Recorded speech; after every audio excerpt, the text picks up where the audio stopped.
So today I'm going to bring you episode 1 of a 5-part series on cosmetic foot surgery. I'll also tell you at the end of the series how I would pick a doctor if I was looking to have this kind of work done. And that's because the kind of work that you're looking at right now took me a long time to master.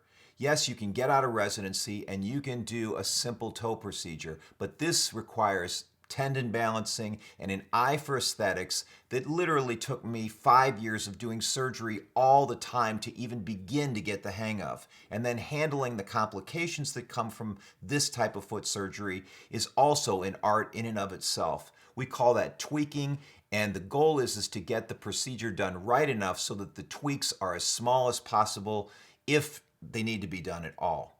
So let's get started with the first. This is an excessively long toe, and it comes with a story, like every foot does.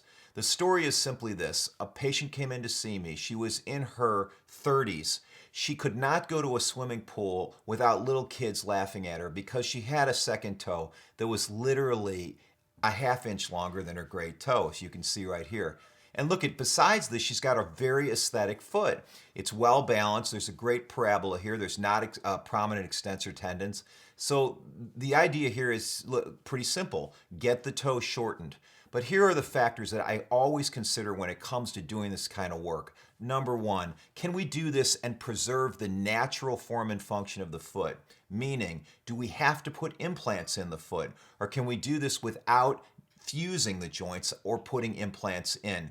Now, oftentimes the K-wire is necessary, and I'm sure you've seen this in patients. That's not a big deal because K-wires come out. But if you know anything about me and my practice, I don't like leaving metal inside the body. For more on that, you can check the links below. But for right now, suffice it to say, the goal is to get this toe into the right position and to do it bilaterally, meaning have matching set on each foot. So the first step is the pre-op evaluation. It's always important that the doctor sets expectations, meaning don't go into any surgery, especially cosmetic foot surgery, with unrealistic expectations. In this particular case, she saw my before and after pictures. She knew what I could do optimally, but she also knew or was made very aware of possible complications. So here we are looking at the incisions. Now, the incisions I made on this toe were slightly larger, but the goal here is to take an ellipse of skin that roughly is the ellipse necessary to cinch down the toe so that when we shorten the toe retains its length without, again, needing any internal fixation. Now, oftentimes when we take large incisions, transverse incisions, they dog ear. In other words, there's small amounts of tissue at each side of the toe that can actually point like a small dog's ears. This is not ideal, and the surgeon must know how to handle this problem, and there are plastic techniques that we use to handle this exact problem. So once we go in, we remove a small piece of bone. And for the purposes of this video, I'm not going to show you the actual surgery, but I know a lot of people like to take deep dives into this kind of stuff.